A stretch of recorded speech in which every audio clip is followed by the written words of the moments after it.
वो जब से छोड़ के गइलू खोता हमारे आँखी के आलोता।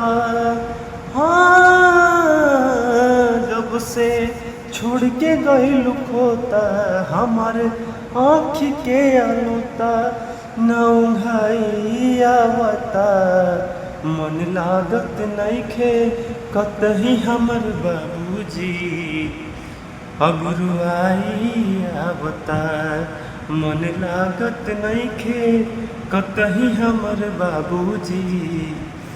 अगुरुआई आवता अंगुरी धके चले सिखवला जग की राह दिखवला।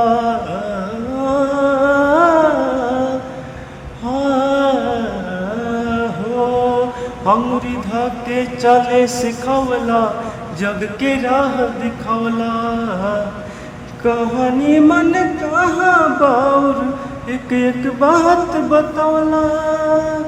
कहानी मन कहाँ बाउर एक एक बात बतौला। अब तू कुछ न बुझाता हमके कुछ न सहाता। याद रह के तय अंतिम अब विदाई आवता।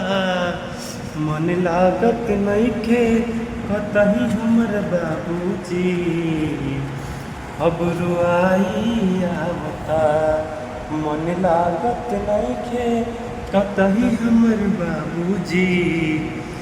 अगुरुआई आवता याद रह के अंतिम विदाई आवता।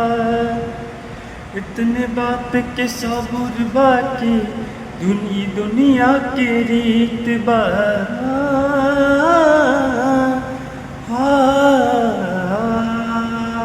इतने बात के सबूर बाकी ये दुनिया के रीत बा।